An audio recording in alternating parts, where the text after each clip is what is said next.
Normalmente cuando buscamos un consejo de vida, cuando acudimos a una cita célebre, esperamos encontrar una especie de faro de luz. Claro, un mensaje de ánimo. Exacto, una palmadita reconfortante en la espalda.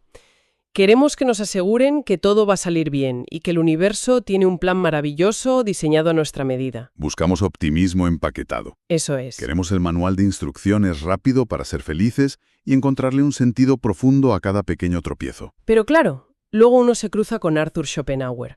Y es que este pensador coge ese supuesto manual de instrucciones para la felicidad, lo rompe en 1000 pedazos delante de tus narices y dice, con una frialdad absoluta, que la existencia es un sufrimiento inevitable. O sea, te quita la venda de golpe. De un tirón. Y de repente ese faro reconfortante desaparece y nos encontramos bajando a una cueva muy, pero que muy oscura. Así que damos una cálida bienvenida a la audiencia al canal Frases que cambian vidas. Hoy vamos a realizar un análisis a fondo para explorar la mente de este pensador, conocido históricamente como el filósofo del pesimismo. Es un punto de partida fundamental. Y bueno, quienes ya conocen algo de filosofía saben que Schopenhauer no era simplemente un provocador de salón. No, para nada. Fue el pensador que se atrevió a estructurar teóricamente lo que absolutamente nadie quería escuchar en su época. Tela. Y aunque su visión asusta en un primer contacto, sentó las bases para el psicoanálisis, influyó en la forma de entender el subconsciente y cambió para siempre la psicología moderna. El objetivo en esta inmersión es explorar cómo Schopenhauer desmonta nuestro ego y nuestras ilusiones vitales. Que no son pocas. Ya ves. Y para hacerlo vamos a utilizar como hilo conductor 5 de sus reflexiones más oscuras y profundas, con el objetivo de que este análisis no supere los 10 minutos de duración. Buscamos destilar el porqué y el cómo de su pensamiento. Y bueno, la mejor forma de empezar a dinamitar el ego humano es atacando la ilusión más grande de todas. El libre albedrío. Exacto, la libertad de elección. La primera idea central se resume en esta frase. El hombre puede hacer lo que quiera, pero no puede querer lo que quiera. Es una estocada elegantísima. Totalmente. Va directa al centro de la soberbia humana. Aquí está desmontando por completo nuestra noción tradicional de que somos libres. O sea, la idea de que controlamos nuestro destino. Exacto. Lo que nos explica es que, evidentemente, en el plano físico ejecutamos decisiones. Tomamos el camino A o el camino B. Pero la raíz de esa decisión, el deseo profundo que nos empuja hacia el camino A, eso no lo elegimos. ¿Viene de serie? Eso es, viene dictado por una fuerza ciega e irracional a la que él llamó la voluntad.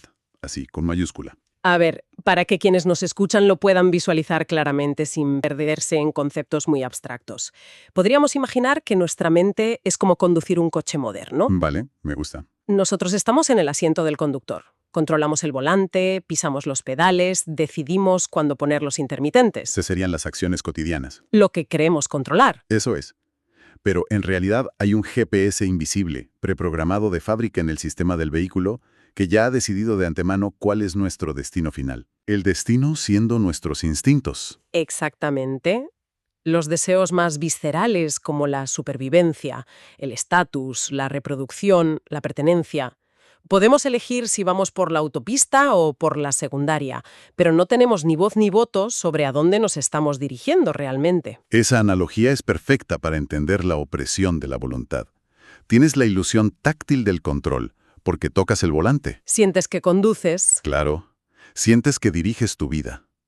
Pero el qué deseas ya te ha sido impuesto por tu biología. Ya. O sea, no puedes sentarte una mañana y decidir, de buenas a primeras, que a partir de hoy ya no vas a desear en absoluto la aprobación social. O dejar de tener instinto de supervivencia. Imposible.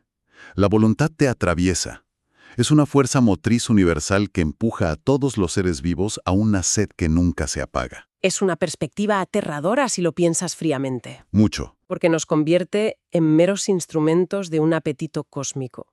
Y claro, esto nos lleva a una encrucijada enorme. Si no controlamos lo que deseamos profundamente, si ese GPS invisible nos empuja continuamente hacia destinos agotadores, la gran pregunta es, ¿qué ocurre cuando intentamos satisfacer esos deseos? Y ahí es donde la trampa se cierra sobre nosotros de forma brutal. Porque el proceso de intentar satisfacer a esa voluntad es por definición un fracaso a largo plazo. Madre mía. Lo cual enlaza directamente con la segunda gran idea que vamos a analizar, resumida en su famosísima sentencia.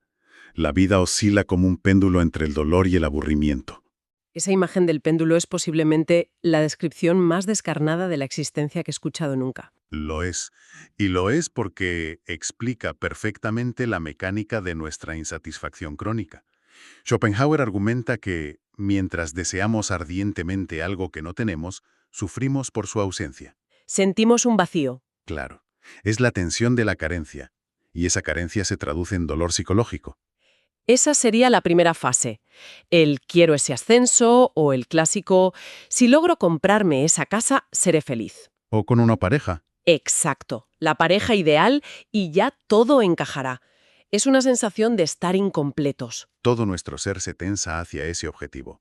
Pero el verdadero drama existencial se revela en el momento en que, por fin, obtenemos eso que tanto ansiábamos. El momento del éxito. Sí, pero en el preciso instante en que logramos la meta, el péndulo cambia de dirección a una velocidad de vértigo. Uf, Ya no hay dolor por la carencia, pero inevitablemente caemos en el extremo opuesto. El aburrimiento. El vacío absoluto. la novedad se esfumó rapidísimo, a veces en horas. Exacto, porque nuestra mente está diseñada para desear, no para descansar en la satisfacción. O sea, estamos programados para cazar, por así decirlo. Eso es. Así que al alcanzar la meta, la mente entra en pánico ante el aburrimiento y necesita inventarse urgentemente un deseo nuevo. Un problema nuevo para volver a empezar el ciclo. Entonces, a ver, ¿qué significa todo esto?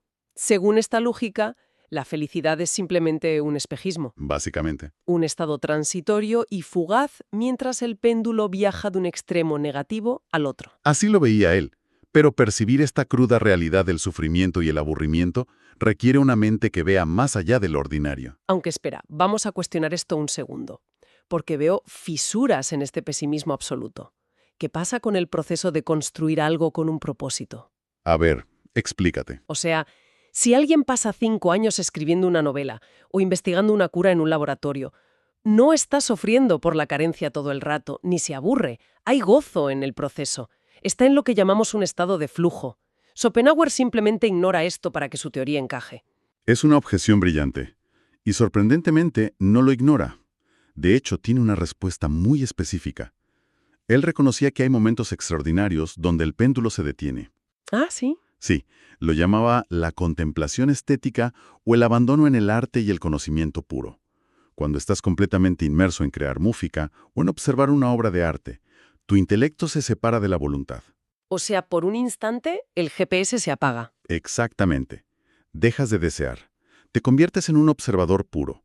Pero advierte que estos estados son excepcionales y efímeros. Son analgésicos temporales, ¿no? Eso es. Tan pronto como cierras el libro, el estómago ruge, llega la factura de la luz, y el péndulo vuelve a oscilar con una fuerza brutal. ¡Qué barbaridad! Y si aplicamos esto al mundo moderno, creo que él se reafirmaría totalmente. Pensemos en el diseño de las redes sociales. Uf, el ejemplo perfecto. El famoso doom scrolling es la materialización tecnológica del péndulo. Abrimos una aplicación por el dolor del FOMO, el miedo a perdernos algo. Vemos un vídeo de 10 segundos, nos aburrimos inmediatamente, deslizamos el dedo y vuelta a empezar. Dolor, aburrimiento, dolor, aburrimiento. En ciclos de segundos. Es flipante. Y es una validación neuroquímica de su teoría filosófica. Hoy la neurociencia lo explica a través de los picos de dopamina. No nos recompensan por tener las cosas, sino por perseguirlas. Lo cual nos lleva a un planteamiento fascinante.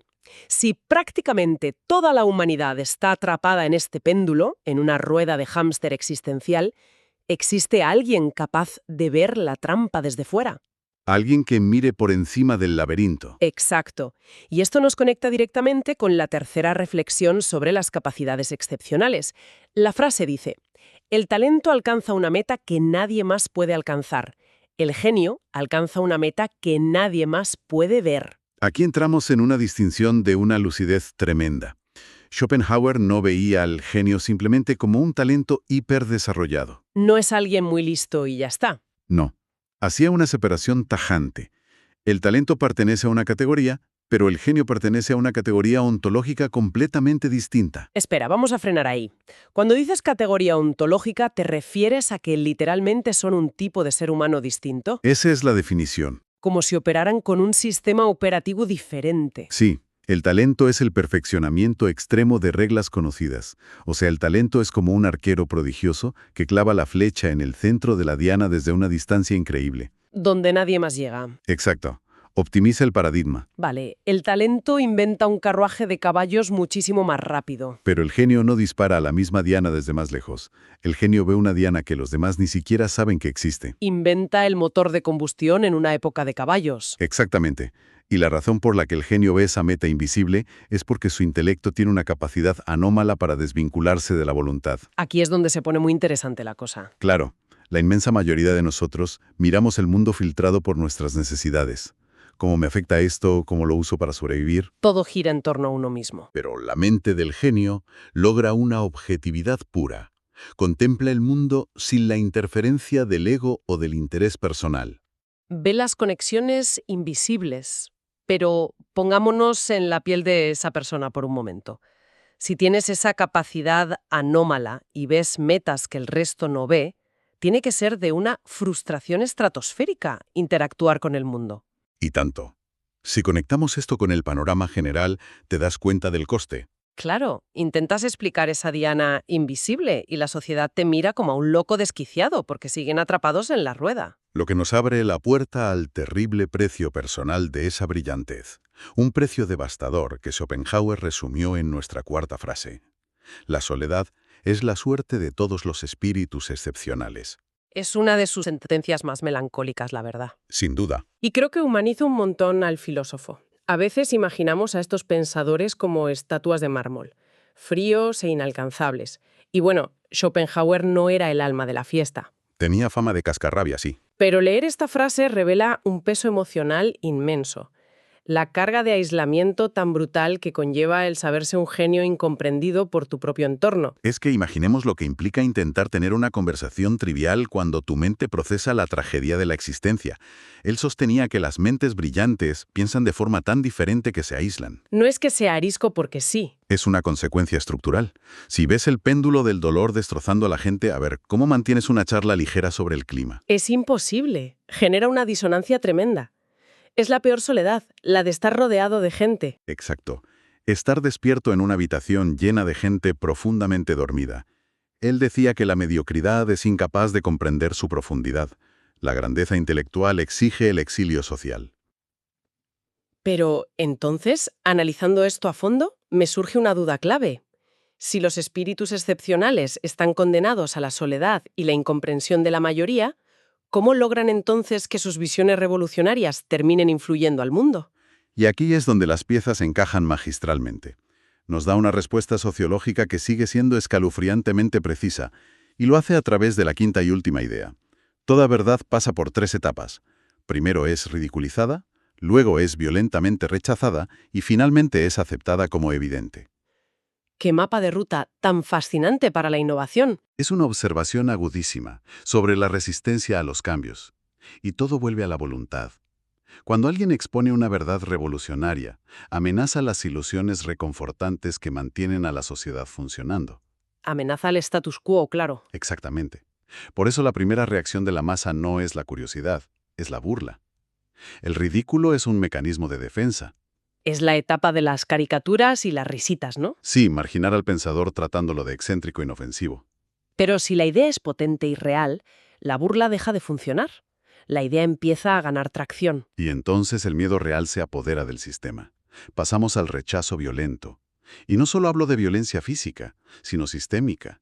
Cancelación social, censura, destrucción de reputaciones. Toda la maquinaria para aplastar la verdad incómoda. Y Schopenhauer vivió esta violencia académica en sus propias carnes, ¿verdad? Fue un exilio profesional desgarrador. Llegó a programar sus clases en la universidad a la misma hora y en el mismo pasillo que Hegel. Hegel era la superestrella del momento. El defensor del optimismo histórico, que era lo que todos querían escuchar. Obviamente las aulas de Hegel estaban a reventar y a las de Schopenhauer no iba casi nadie. Qué duro. El rechazo fue sistémico e implacable. Pero el tiempo es el juez supremo. Si la idea sobrevive a la burla y resiste la violencia del rechazo, entramos en la tercera etapa. Llega un momento en que la evidencia es tan abrumadora que se produce una especie de amnesia colectiva. Tal cual. De repente la sociedad dice, por supuesto, siempre supimos que esto era así, es evidente. El hereje se convierte en profeta póstumo. En sus últimos años, y sobre todo tras su muerte, el mundo alcanzó a Schopenhauer. Su influencia explotó. Atravesó las 2 primeras etapas y se instaló en la tercera. Yo creo que esta frase es un mapa de ruta indispensable para cualquier persona con una idea disruptiva. Totalmente. Te advierte que el rechazo inicial, las burlas de tu entorno, pueden ser paradójicamente una señal brillante de que estás ante una gran verdad. Es una forma de darle sentido a la fricción de la innovación. La resistencia no siempre es prueba de error. A menudo es el síntoma de que tocas una fibra real e incómoda. Bueno, echando la vista atrás a lo que hemos desgranado en esta inmersión, hemos bajado a las profundidades de un pensador que tuvo la valentía de mirar al abismo sin parpadear, afirmando que la vida es sufrimiento inevitable. Y sin paños calientes. Para nada. Hemos visto cómo la voluntad nos maneja como un GPS ciego, cómo la vida es un péndulo entre el dolor y el aburrimiento. Separamos el talento del genio y su inevitable soledad, y trazamos las 3 etapas de la verdad. Ha sido un recorrido por un pesimismo frío como un bisturí, pero desvela las arquitecturas ocultas del sufrimiento que por instinto preferimos no mirar. Nos obliga a quitarnos las ilusiones confortables. Aunque su pesimismo es brutal, ambos coincidimos en que contiene verdades incómodas que nos negamos a admitir. No nos dio un mapa para esquivar el sufrimiento, sino para mantener los ojos abiertos en la oscuridad.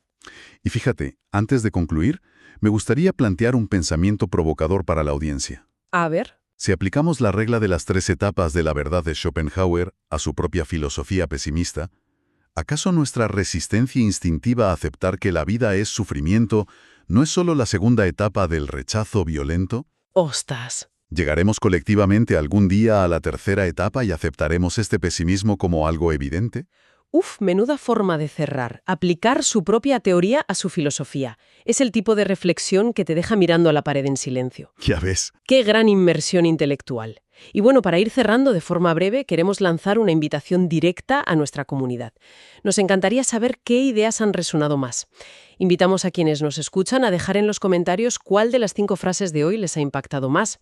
El GPS invisible, la mecánica del péndulo, la tragedia del genio. Además, comentad qué otros personajes históricos o pensadores deseáis conocer a través de este formato de 5 frases. Exacto. Hay siglos de pensamiento esperando. Y por supuesto, invitamos efusivamente a compartir este contenido, dejar un buen like y suscribirse al canal Frases que cambian vidas. Ha sido un placer compartir este espacio. Muchísimas gracias por acompañarnos y hasta la próxima inmersión.